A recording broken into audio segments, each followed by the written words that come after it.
Shalom Bible Lovers, senang bisa menjumpai Anda lagi di dalam video kali ini. Saya hari ini akan bicara tentang Yesus Kristus dalam Perjanjian Lama. Beberapa waktu yang lalu saya sudah menayangkannya secara live, tapi rupanya hasil rekamannya tidak baik dan saya memutuskan untuk merekamnya agar kualitasnya bisa lebih baik.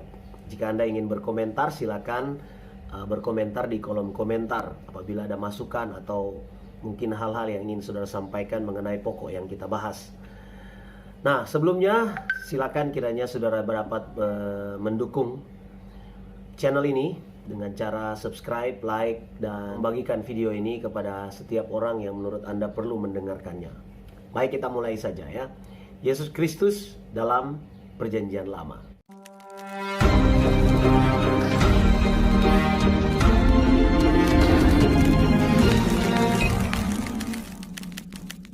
Kristus itu bukan hanya ditulis kisahnya di dalam Perjanjian Baru. Kalau kita membaca sepanjang Alkitab, sesungguhnya kita akan menemukan tentang Yesus Kristus ini.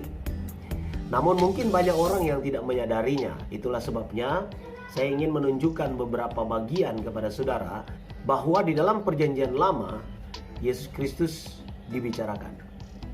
Yang pertama, di dalam Perjanjian Lama kita akan menemukan bahwa Yesus disebut sebagai Elohim.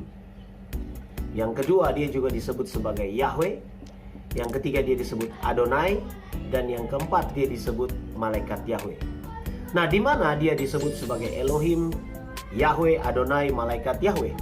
Nah, kita lihat bagian yang pertama. Bagian yang pertama kita dapat menemukan di dalam Yesaya 9 ayat 5-6. Di dalam teks ini dia disebut sebagai Allah yang perkasa. Allah yang perkasa itu diterjemahkan sebagai diterjemahkan dari El Gibor. Kita tahu bahwa El itu adalah kependekan dari Elohim. Sementara Elohim diterjemahkan ke dalam teks Yunani sebagai Theos. Yesus adalah Elohim. Yesus disebut sebagai El di dalam nubuatan Yesaya ini. Yang berikut di dalam Yesaya 40 ayat 3. Di sana dikatakan ada suara yang berseru-seru, persiapkanlah di padang gurun jalan untuk Tuhan. Luruskanlah di padang belantara jalan raya bagi Allah kita. Bagi Allah kita itu diterjemahkan dari kata Lelohenu. Lelohenu ini kata dasarnya adalah Elohim dengan tambahan le sebagai artikel. Begitu juga di dalam Mazmur 82 ayat 6. Bahkan mengenai teks itu dalam Yohanes 10 ayat 34-38 Yesus berkata begini. Kata Yesus kepada mereka, tidakkah ada tertulis dalam kitab Taurat kamu? Aku telah berfirman, kamu adalah Allah. Jikalau mereka kepada siapa firman itu disampaikan disebut Allah, sedang kitab suci tidak dapat dibatalkan, masihkah kamu berkata kepada dia yang dikuduskan oleh Bapa dan yang telah diutusnya ke dalam dunia, engkau menghujat Allah karena aku telah berkata aku anak Allah? Jikalau aku tidak melakukan pekerjaan-pekerjaan Bapakku, janganlah percaya kepadaku.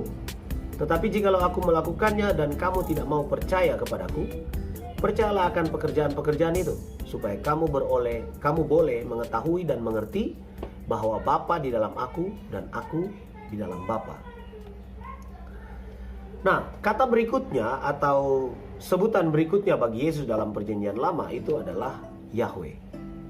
Sakaria 12 ayat 8 sampai 10. Di sana bicara tentang Mesias yang dikatakan sebagai Yahweh sendiri. Mazmur 68 ayat 19.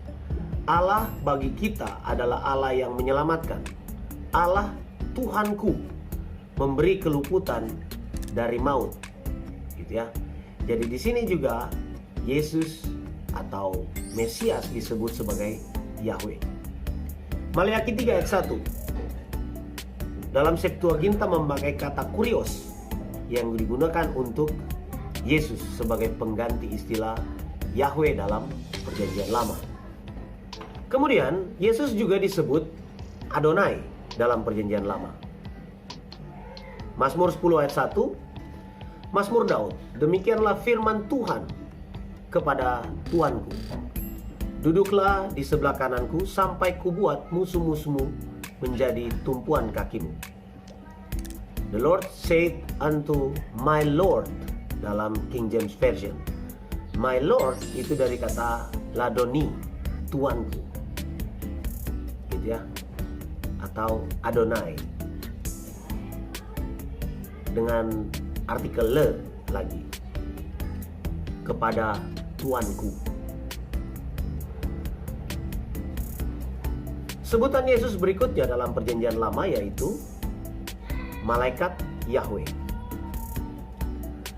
Nama ini selain menyatakan keilahian Yesus, menyatakan pra-eksistensi Yesus dan juga pekerjaan Allah dalam perjanjian lama melalui pribadi kedua dari Tritunggal. Malaikat Tuhan dinyatakan sebagai Allah kalau kita coba memeriksanya dalam Kejadian 16 ayat 7 sampai 13, Kejadian 22 ayat 15 sampai 18, dan Kejadian 48 ayat 15 sampai 18. Malaikat Tuhan dinyatakan sebagai pribadi yang berbeda dari Yahweh. Kita bisa melihatnya dari Kejadian 24 ayat 7 dan ayat 40, Zakaria 1 ayat 12 sampai 13.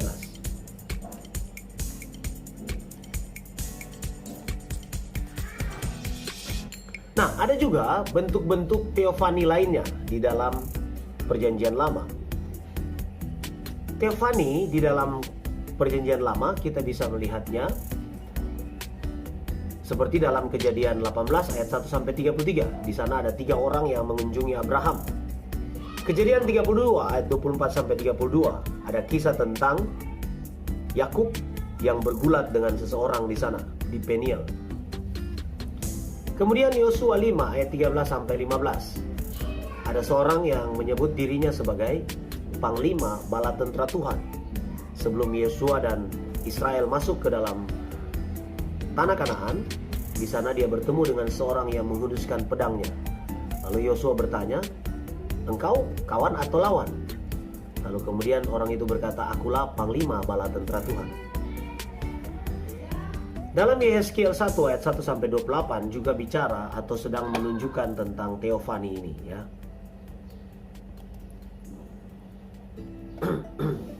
Nah, dalam perjanjian lama, Yesus juga dinyatakan di dalam beberapa tipologi. Bisa ada pribadi-pribadi yang merupakan tipologi Yesus, ada peristiwa-peristiwa, ada perayaan, lembaga, dan perkara-perkara lain. Pribadi-pribadi yang menunjuk kepada Yesus atau sedang mentipologikan Yesus itu seperti Harun, Habel, Adam, Benyamin, Daud, Ishak, Yusuf, Yosua, Melkisedek, Musa. Lalu kemudian ada penebus saudara dekat. Salah satu yang melaksanakannya adalah Boas, kakeknya Daud, ya. Jadi ayah dari kakek Daud itu tepatnya. Kemudian peristiwa-peristiwa sebagai tipologi Kristus, seperti pakaian Adam dan Hawa, di mana Allah menyembelih anak domba untuk menutupi pakaian Adam dan Hawa yang tadinya waktu mereka merasa malu, mereka menutupi badannya dengan dedaunan. Lalu kemudian penyelamatan melalui Bahtera Nuh, itu juga sedang mentipologikan Yesus.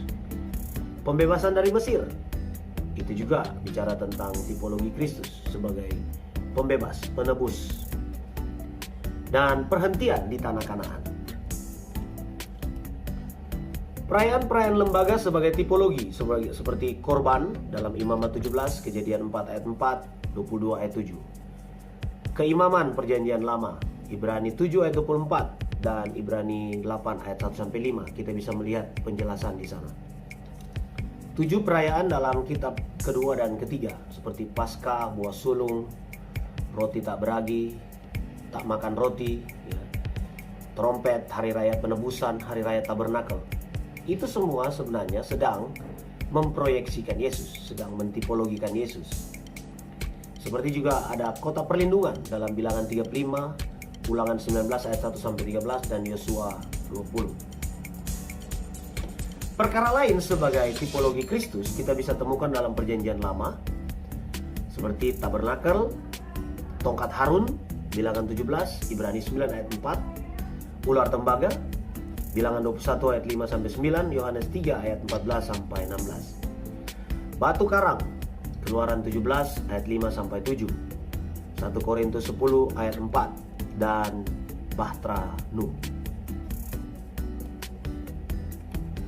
Jadi itulah hal-hal yang dalam Perjanjian Lama sedang menunjuk kepada pribadi Yesus Kristus.